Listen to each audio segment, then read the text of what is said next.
Yeah, I felt compelled. We did the live stream about the second part, and talk about alchemy and around the book on uh, Falconelli by and just generally alchemy over time by Jay Weidner and Vincent Bridges. We had a bit of problem with the live stream getting deleted after we put it down. So I'm going to go through and do a presentation again about it. But I just felt compelled to do a little bit quickly talk about today because while I was doing research, we were watching No More News on Rumble, and he was looking at a thing with the lighting of the Olympic torch ceremony in Olympia, Greece. Traditionally, the flame gets lit, and then there's all these runners. You've seen it, of course, goes to where the Olympics is taking place. Now, this year, the Olympics is in Paris, and I'm going to be talking more during the talk because I think there's lots of relevance around France. So I think it's significance that the Olympics is in Paris this year. Lots more I'm going to talk about there. But in terms of this ceremony, okay, they're enacting a sort of pagan ceremony. On many levels, that's a good thing. But I do think because it's Olympics, it's all establishment stuff we saw with the opening ceremony of the 2012 Olympics. There's a lot in those ceremonies which have got hidden meanings. But as I say, we're looking at the importance of alchemical process with a lot of what is going through, has been passed through from secret societies for decades and through different religions. This lighting of the torch very much is like a pagan, it's like an alchemical process. The flame is lit, it's transferred to this crucible that's then transported over land. So it's like the light coming down, the lightning bolt or a sword of light, and then this flame of energy. It sort of transforms what's in the crucible, which is then transported, and this is all like the alchemical method, and it goes to the place where all this energetic process goes, this sort of transformative ceremony, if you like, with the Olympic Games. So maybe go into more of that when I'm doing the other talk. But this, the flame is normally lit. The rays of the sun are refocused and reflected through a parabolic mirror to cause the flame. And I was looking on the Smithsonian, I just Googled anyway, and got on the Smithsonian magazine website. So it's all supposed to echo rituals from ancient Greece, so that in ancient Greece they're supposed to also use this parabolic mirror. So to brush up on algebra, a parabola is a particular type of arc that is defined by the exact curvature of its sides. Mathematically, these symmetrical curves all take some form of the equation y equals x greater than 2 or something. Now x, we were talking about x's and crosses and the important symbolically of that, and obviously we've got all the things with Elon Musk and Twitter, but so much around x. Liz has pointed out that x is the 24th letter of the English alphabet, so we're in 2024 now. There's so much about that, I think. And again, if you see in this ceremony, the women are standing in an X shape behind the woman who's doing the speaking. And also they've got on their gowns, they've got an X across their gowns, across the chest. There's definitely massive signalling there. Weirdly, I just looked up on this website, as I say, about this parabolic mirror and how it works. Unlike most curves which scatter incoming light in many directions, the reflected beams bounce from a parabola and all concentrate to one point, the focus. These reflective surfaces are used in a number of devices to concentrate not only reflected light but also sound or radio waves, like satellite dishes, etc. In the case of the Olympics, when the sun shines on a parabolic dish, known to the ancient Greeks as scaphia or a crucible, the rays all bounce off its sides and collect at one blazing hot point. Put a piece of paper or a gas torch in that focal point and you get fire. And it can achieve temperatures of at least 100 degrees. That's very easy to reach, says Jeffrey Gordon, Professor of Physics at Ben Gurion University of the Negev in Israel. Can even vaporise carbon. So this is very much seems to me like a representation of like an alchemical process, and there's so much which I'm going to talk about more about light. As I say, the imagery of flames and lightning to transform. There's definitely lots of signalling going on in this ceremony, which it just seemed very synchronicity with what I've been talking about. And then just also talking about this in this same website, Smithsonian Magazine, talking about the parabolic mirror. And Gordon's research is focused on pushing the limits of sun concentration to the max. Using multiple concentrating mirrors, his lab has achieved temperatures of nearly 3,000 degrees Celsius, applying the heat for a range of feats, including a sun-powered surgical laser and a reactor for creating nanomaterials. You said can vaporise carbon. Yeah. What absolutely. are we? Yeah, exactly. But now, at some truly blistering temperatures, he has a different problem. We start to destroy everything, he says. Directed energy weapons, anyone? Yeah, exactly. It's all this sort of thing. And it's all about the sun. This ceremony, it was a speech, and it was like calling on Apollo. I think Apollo was particularly mentioned amongst the gods.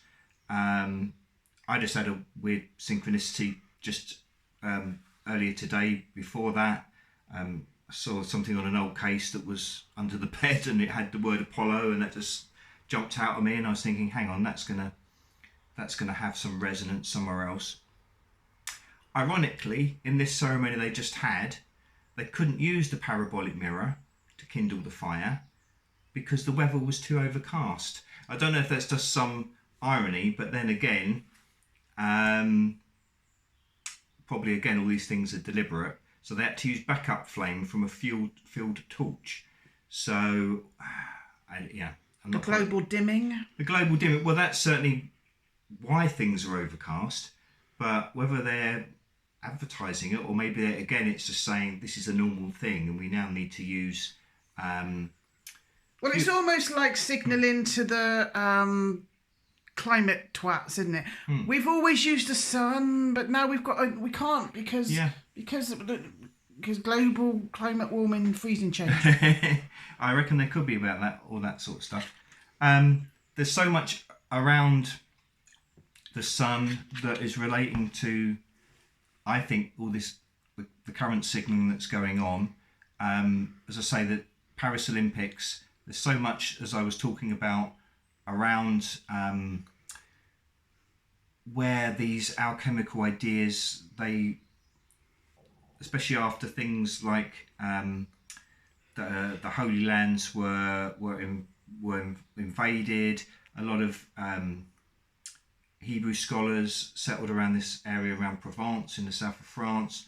That's where the Crusaders as well had a lot of power, and that might have fed into these Gothic cathedrals. And as Falconelli writes about in the architecture, the stonemasonry and designs of these cathedrals, they're signalling things about the alchemical process. So much is connected with France. Also be talking about the Cross of Henday, which is mentioned by Falconelli. And there's talking there about the 4 ages, and he mentions the 4 sovereigns of the 4 ages. I think it's Alexander, Augustus, Charlemagne, and Louis. I forget the number of which Louis it was, but who was known as the Sun King. You mean Louis, as in the little demon child, lizard demon child? Yeah. So he's the Antichrist, son of William and Kate. And I'm sure he was named after Louis Mountbatten. We know how much dodgy stuff around him, Charles's godfather, amongst other things, but also references to a former French king. And Falconelli, when he talked about these 4 sovereigns of the ages, he was saying, the first 3 were emperors, but the last one's only a king, and that's symbolising that we're going into a dusk.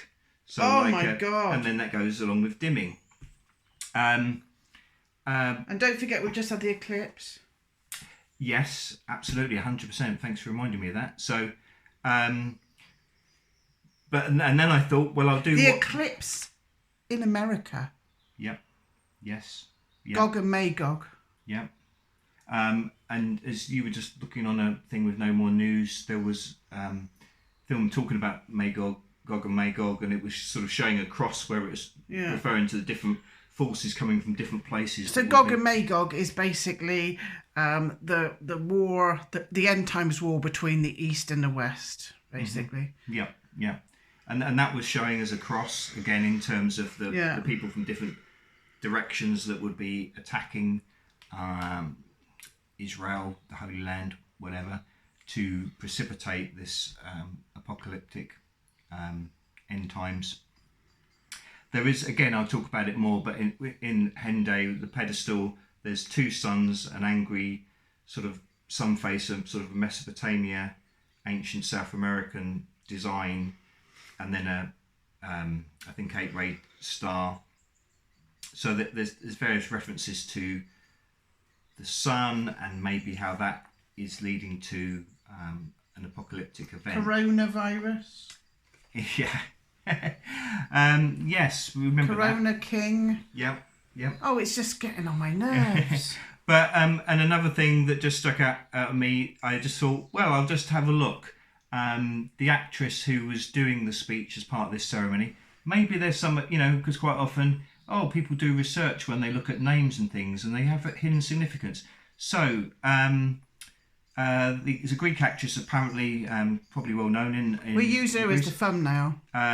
So Mary Mina is her name. I think Mina is the surname. So obviously Mary, of course, all the associations, Christian associations with Mary, Mother of Jesus, and as was doing in my first talk, and again in the second one, Mary there is associated with Isis, the Greek goddess, who was also supposed to have been an alchemist in legend. Also Sybil, all these mother goddess figures are connected with the Virgin Mary. And there's also Mary Magdalene, who some texts claim a Mary Magdalene as being an alchemist as well.